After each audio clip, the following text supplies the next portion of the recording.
Om.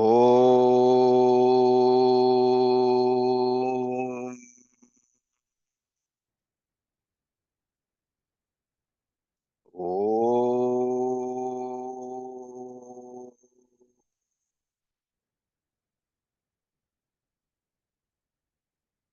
Om.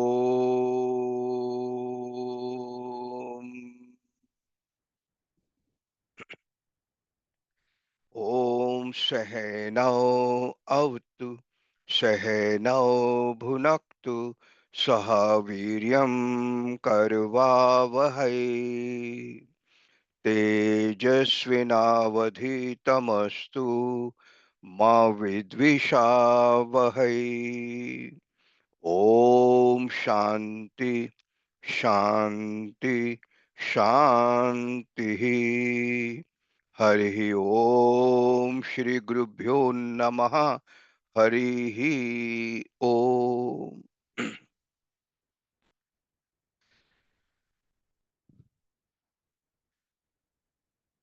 Today's first topic is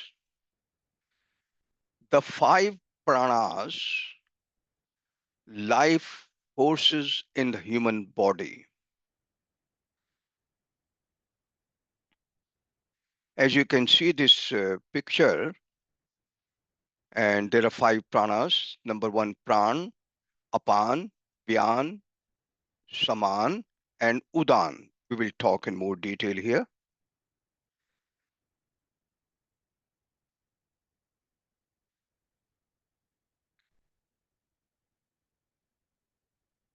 The five vital energies known as the Panch Pranas that silently work within our body. Every single moment without you even asking. These are the invisible forces that make our body function. They are not just breathe, as many people wrongly believe. They are life energies, subtle and very powerful.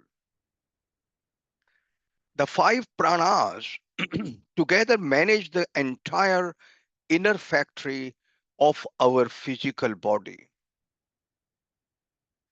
Now, let me guide you through each one of them. Number one, we call prana.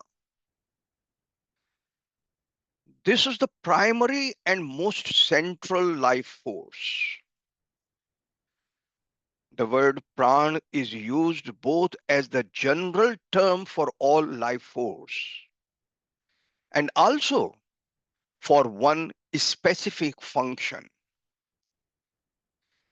As a specific force, pran is the energy responsible for bringing things into the body.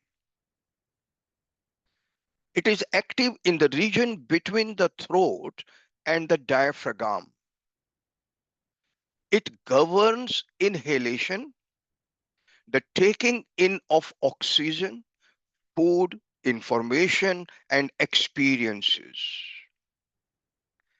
Whenever you breathe in, eat, smell, or even absorb impressions through your senses, pran is working. Just like who sits in the capital city and directs the administration, Pranavayu is the central energy that manages and nourishes the rest. And where it is located, it is the chest region. And the function is inhalation, sensory reception, intake of food and air. Basically, all input. Apan, second pran. If pran brings things in, the first one, then apan is the one who sends things out. This force is responsible for all elimination and downward movement in the body. It controls the exhalation, urination, defecation, reproduction, and even the release of sweat or toxins. That is apan pran. Apan is situated below the navel, especially active in the lower abdomen and pelvic region.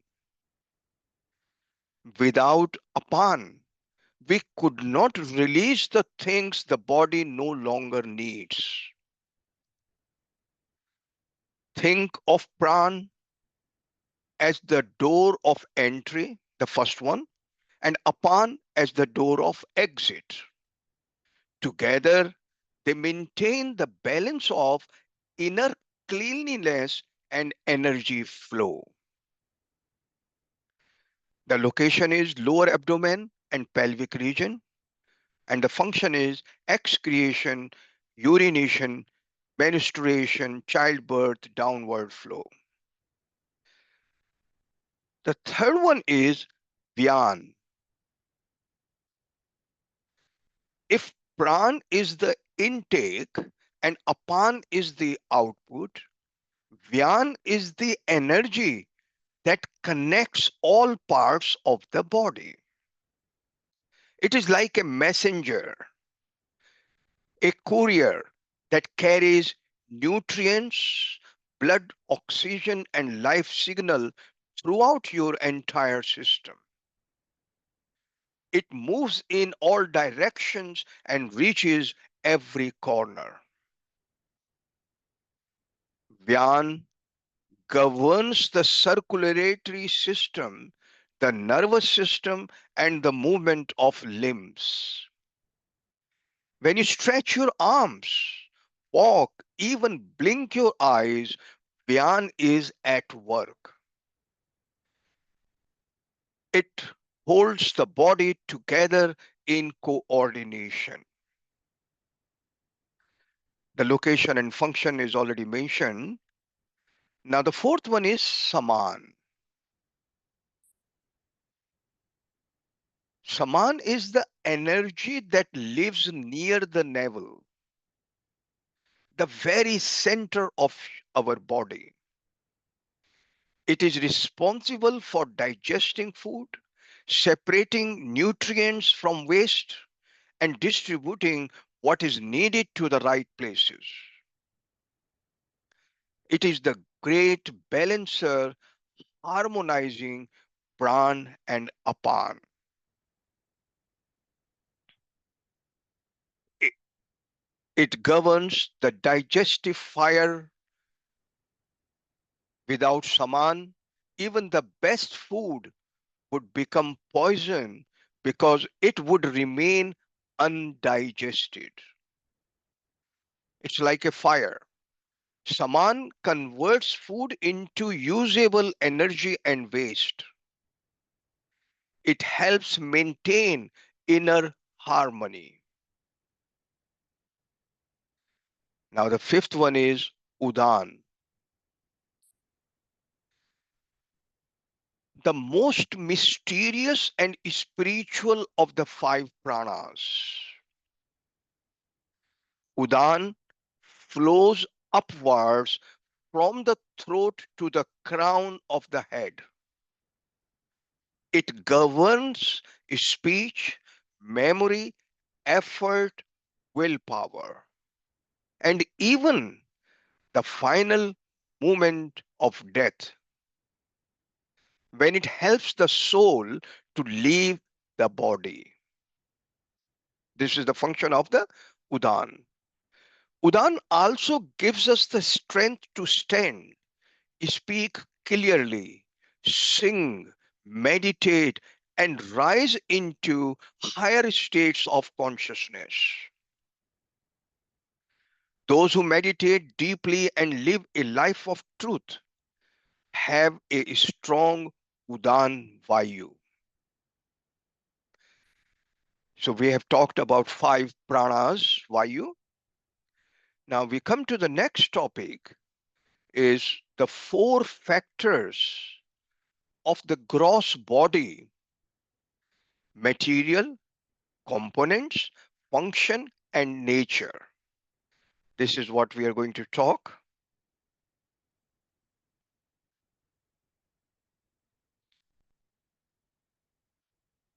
This body, what you see and feel, is made of Panch Mahabhutas, the five great elements of nature: earth, which we call Prithvi; water, Apaha; fire, Tejas; air, Vayu; and space, Akash.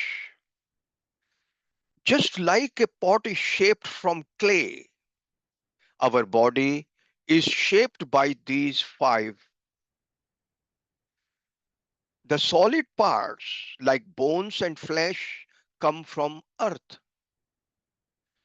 The liquids, like blood and saliva, come from water. The heat and digestion come from fire. The breath and movement are due to air. And the space within, like cavities of the mouth or lungs, come from space. Therefore, the body is not made from something divine or eternal. It is formed from the temporary elements of nature, and it will one day return back to them. Just as a sand castle melts back into the sand, so too will the body dissolve back into these five elements. Second point is components of the gross body, organs and systems. This body, though appearing simple, is a complex arrangement of many parts. These are the components or structural parts. There are five sense organs like ears, skin, eyes, tongue, and nose. They are for hearing, touch, seeing, taste, and smell. Five organs of action: hands, feet, speech, organs of excretion and reproduction for doing actions. Other internal organs like heart, lungs, stomach, brain, and so on that keep the body functioning. Think of the body like a well-designed machine. Each part has its own duty. The eyes don't try to hear, and the ears don't try to see. There is great harmony and balance. But remember, you are the owner of this machine, not the machine itself. This is a very important point. We are the owner of this machine, physical body, not the machine itself. Number three, function of the gross body. Now, what is the use of this body?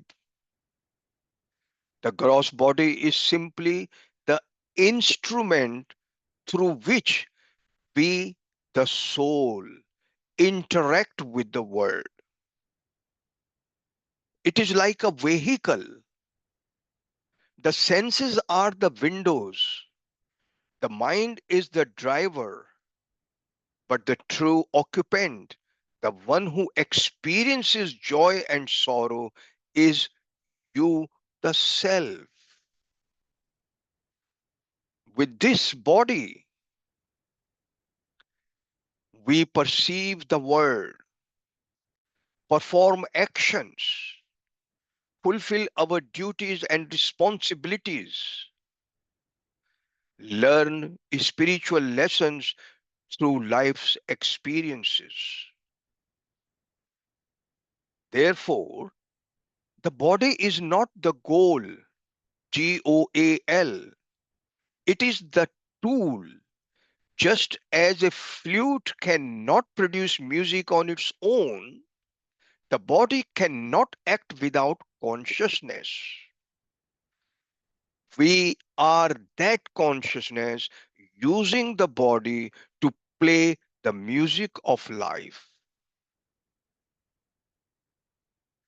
Now, the fourth point is nature of the gross body.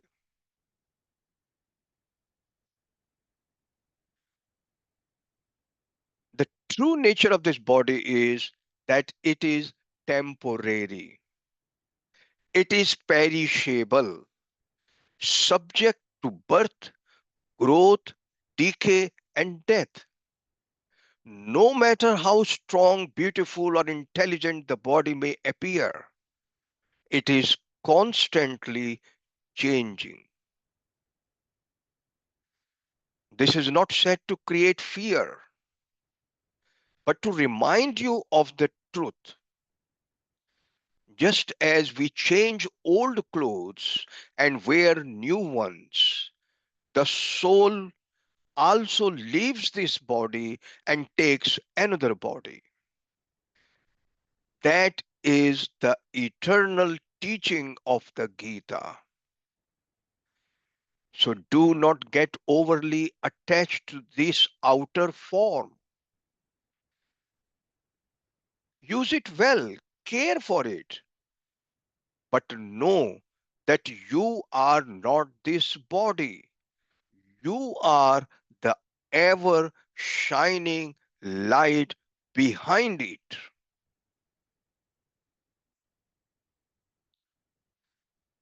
Now, the next one is the original consciousness and borrowed consciousness.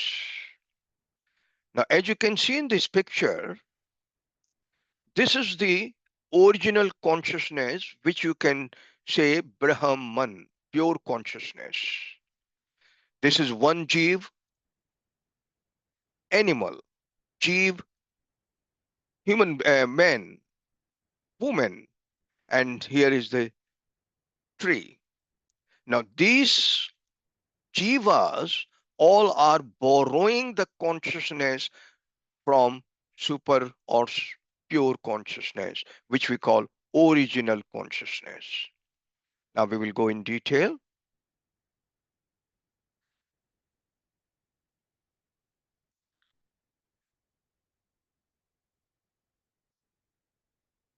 Now I will explain a subtle but powerful truth that many of us we overlook. The distinction between the original consciousness and borrowed consciousness. So first we will talk about what is original consciousness. Original consciousness is our true nature. It is the self, the pure awareness that is eternal, unchanging, and ever present. It is not something we acquire, and it is not created by our body or mind. It is the light of truth itself. Just as the sun shines by its own brilliance, this original consciousness needs nothing external to shine. It is self-luminous. It does not come and go. It does not change with age, emotion, or situation. It simply is calm, silent, and aware.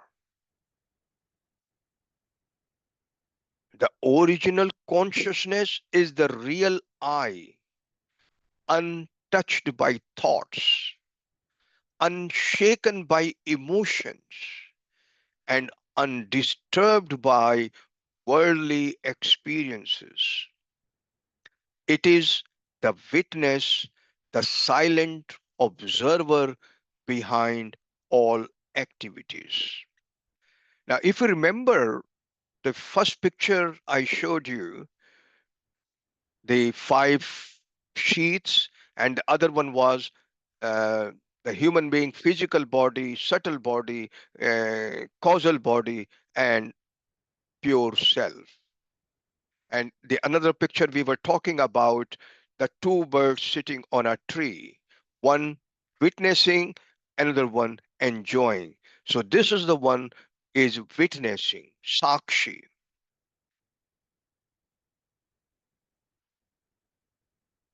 Now, what is borrowed consciousness? Now let us understand borrowed consciousness what it is. Imagine the moon at night. It appears to shine beautifully, but in truth, the moon has no light of its own. It shines only because it borrows light from the sun. In the same way, our body, our mind, and our sense organs do not have their own consciousness. They are inert by themselves, but they appear to be alive and intelligent because they are borrowing the light of original consciousness. For example, the eyes can see only when consciousness is present. The mind can think only when consciousness illumines it. The intellect can discriminate only when consciousness reflects in it.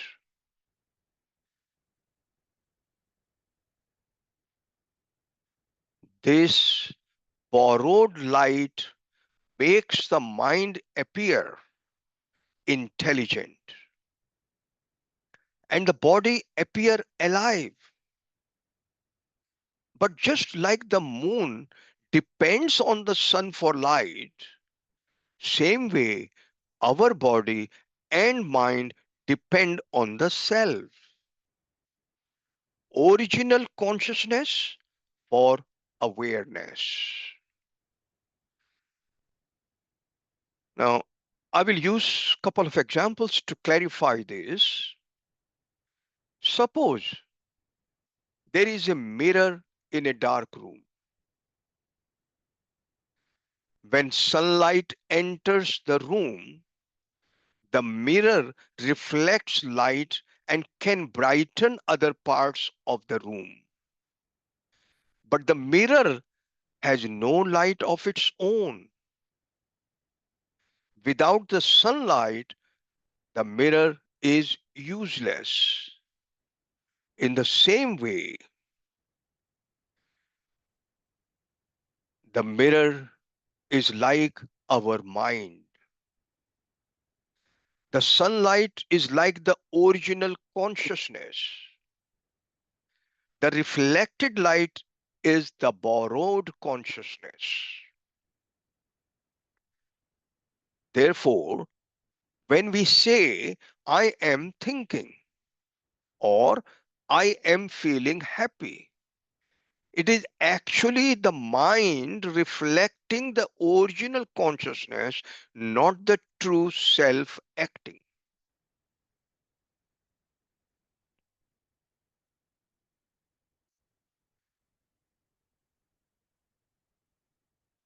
Now, the question is, why is this understanding important for us? When we understand this truth, a great shift happens. We stop identifying ourselves with our thoughts, emotions, body, and ego. We no longer think, I am this mind or I am this body. We begin to recognize, I am the original consciousness, the eternal witness behind all this. With this awareness, our worries, fears, and restlessness begin to melt. Just as the sun is never affected by the clouds, the self remains unaffected by the ups and downs of the world. This is the gateway to liberation. Now, what are the key takeaways for us? Let us try to understand. Number one, original consciousness is our real self, which is eternal, pure, self effulgent, and untouched by anything. Number two, borrowed consciousness is what the body and mind reflect from the self. It makes them appear alive but is not truly theirs. Number three, do not mistake the reflected light, which are ego, mind, and thoughts, as your true identity. And what we need to do? Realize, I'm not the mind, I'm not the body, and I'm not the ego. I am that pure consciousness.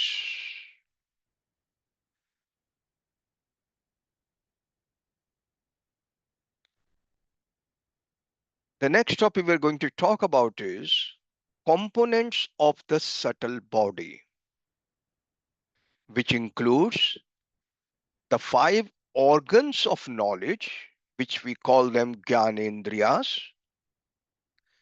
five organs of action, we call them Karmendriyas, four internal organs, Antahakaran, and five pranas, vital energies. As you can see in this picture, components of the subtle body. Number one, five organs of knowledge. Two, five organs of action. And five pranas and four internal organs. We will talk in detail now.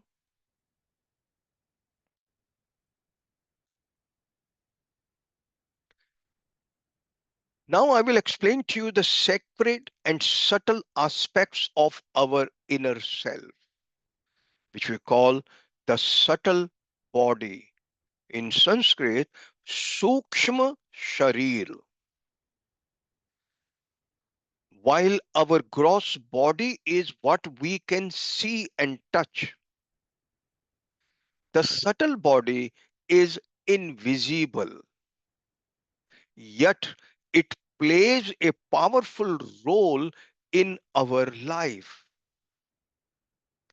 It is made up of four important parts. And what are those?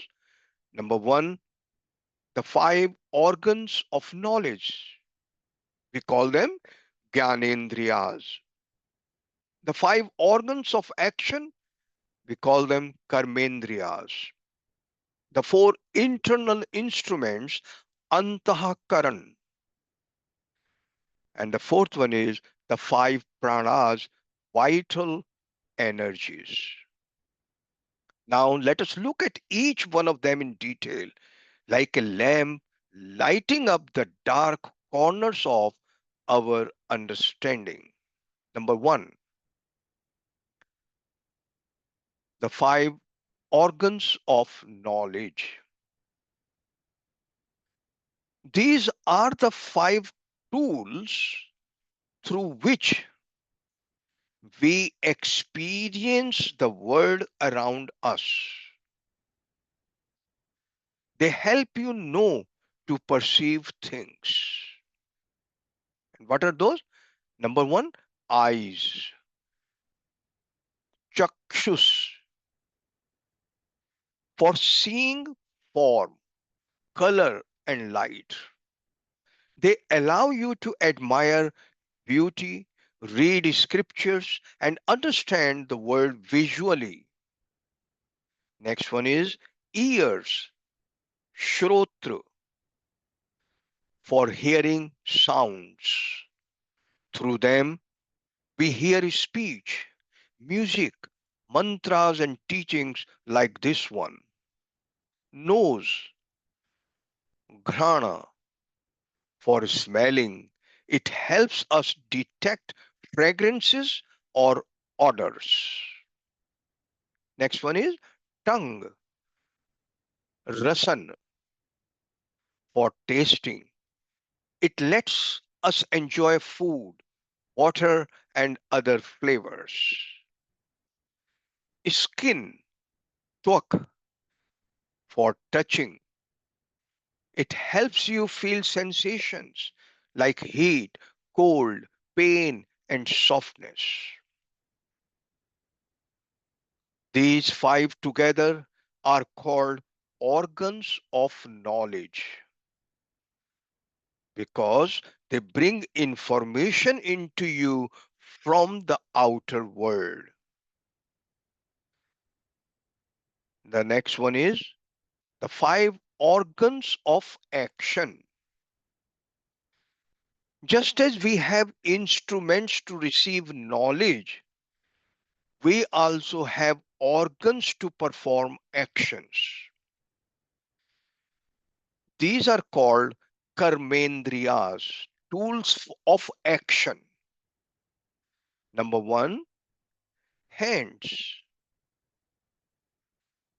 We call pani, used for grasping, giving, creating, and doing various activities.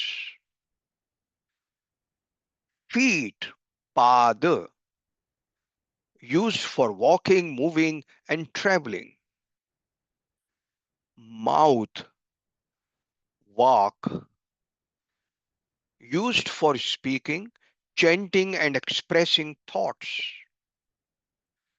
Genitals, upastha, used for reproduction and expression of pleasure.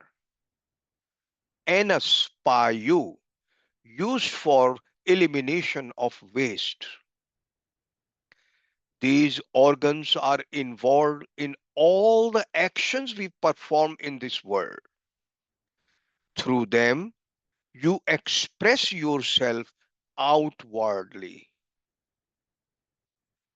Number three, four internal instruments, we call them antahakaran. With the subtle body lies the most powerful set of instruments, the internal tools of the mind. They are four in number. Number one, we call mind, manas.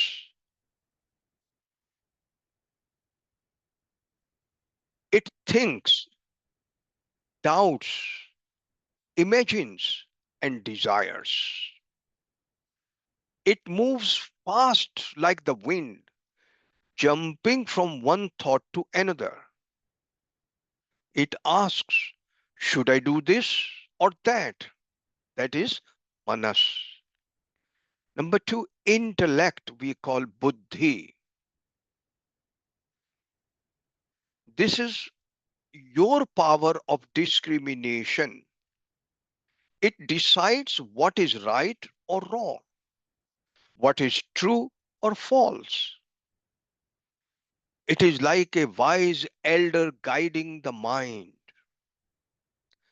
Number three, ego, ahankar. This gives you the sense of I, mine, and individuality. It says, I am the doer. This is my body. This is my achievement. Number 4, memory. Chitta. This stores impressions, experiences, and memories. It remembers past pleasures and pains and brings them forward in the form of thoughts. Together, these four form the inner mind complex. They are like the command center of the subtle body, managing your thoughts, feelings, decisions, and self identity. Point number 4, 5 pranas. We call them vital energies. Now let us look at these energies that sustain our life. These are not organs, but vital forces. We call them pranas that keep our body alive and functioning. Number 1 is pran. We have already discussed, but just to revise again, this mainly governs the region of the chest. It is responsible for inhalation and energizes the heart and lungs. Number 2, apan. This type of pran works in the lower part of the body. It is responsible for removing waste like urine and feces and also supports reproductive functions. Number 3, saman. Found in the stomach area, it digests food and distributes nutrients. It keeps the body balanced. Number 4, udan. Centered in the throat and head, it helps with the speech, upward movements, and ultimately it is said to carry the soul at the time of death. Vyan. It spreads throughout the entire body. It is the force behind blood circulation, movement of muscles, and overall coordination. These 5 pranas together make up the life force in us. Without them, the body becomes lifeless, like a lamp without oil.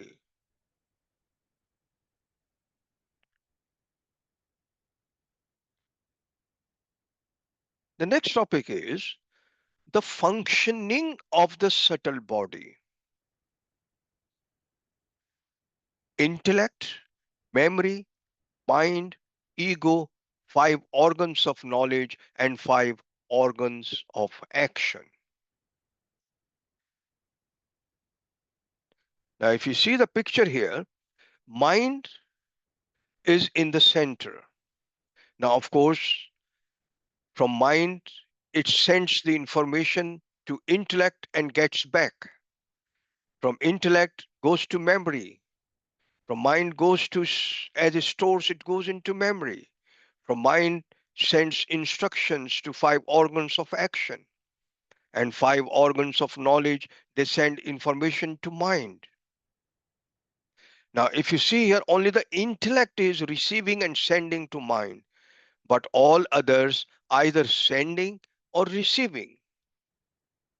Now, ego, it identifies with the action and creates the I sense. Now, we will go in detail.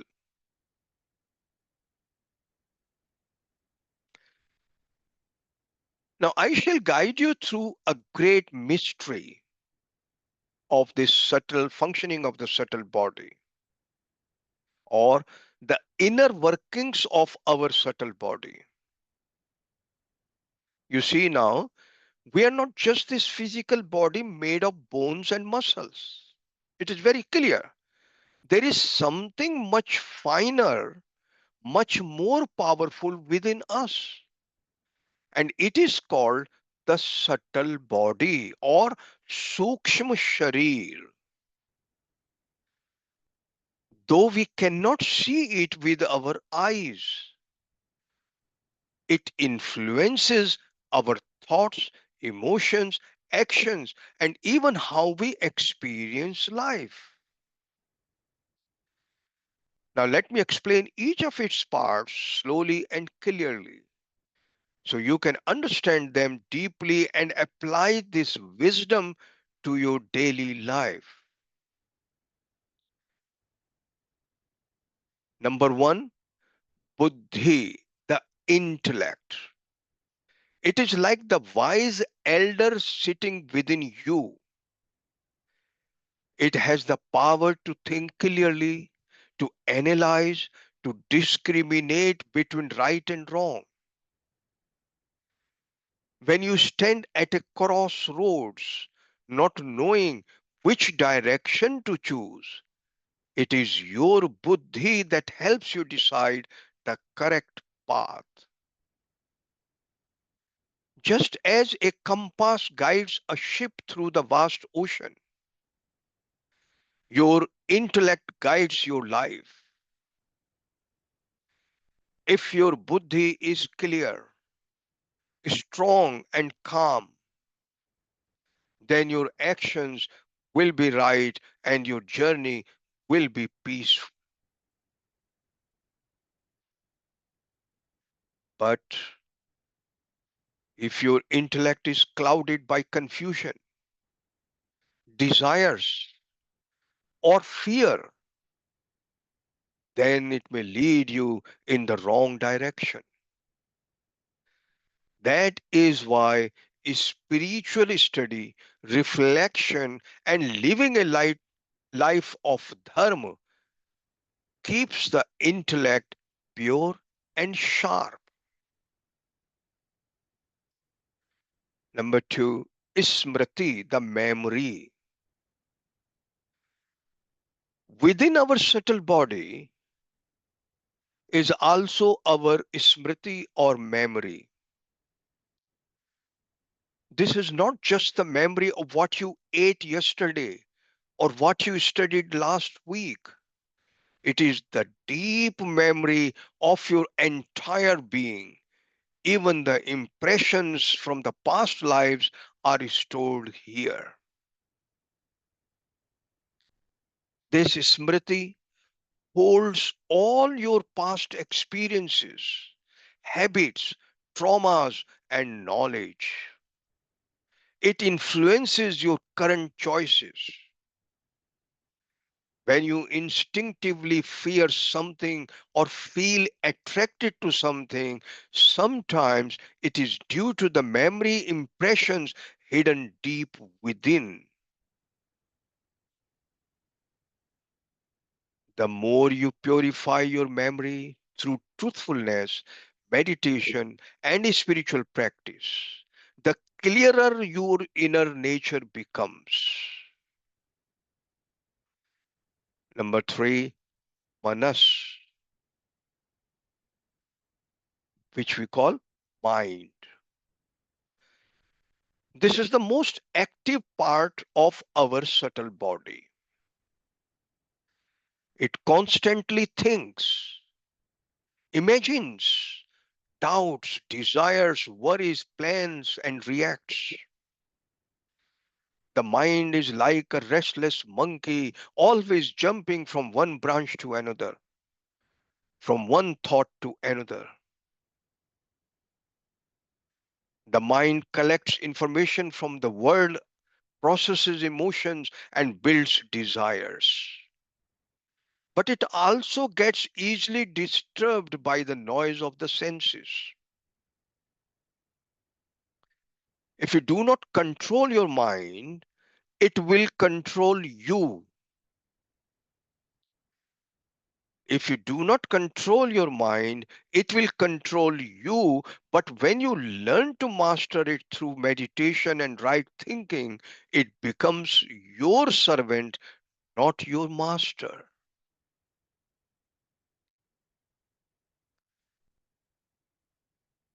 Number 4, ahankar, which we say the ego. The ahankar or ego is the sense of I and mine. It says, I am the doer. This is my house.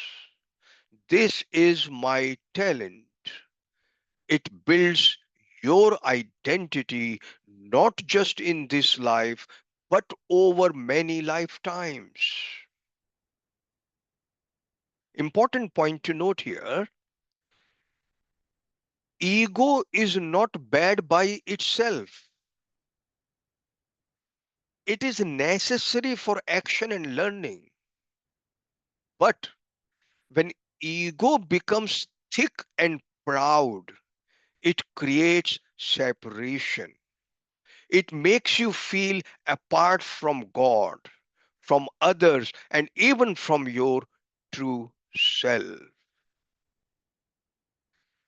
The spiritual path gradually helps us loosen this false ego so that we can discover our real self, the pure, eternal soul, which we call Atman, which is beyond all pride or possessiveness. Number 5, Gyanendriyas, the 5 organs of knowledge. And they are ears for hearing sounds, skin for feeling touch, eyes for seeing forms, tongue for tasting flavors, nose smelling scents.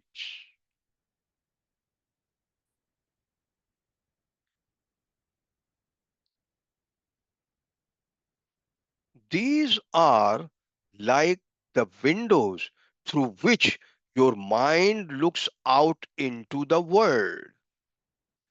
They bring the information which the mind interprets, the intellect judges, and the memory stores.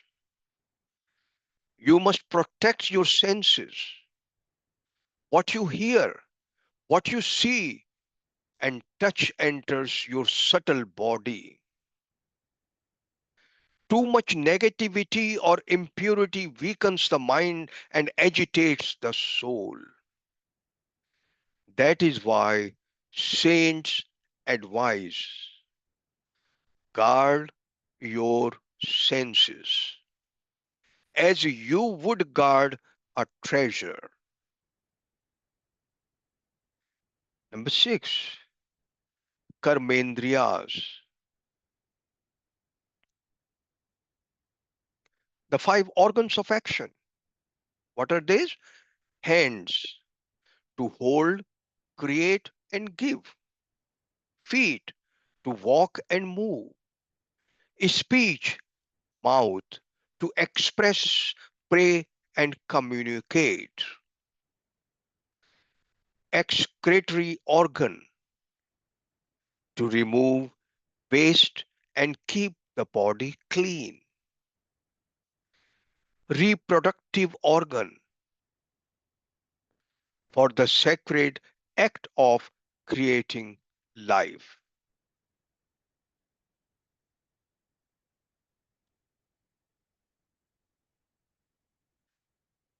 These organs are tools given for rightful action, which we call karma.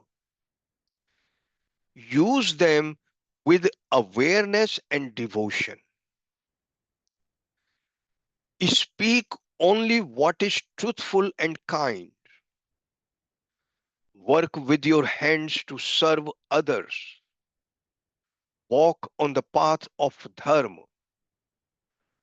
When your actions are pure, your subtle body becomes radiant like a clean mirror reflecting divine light.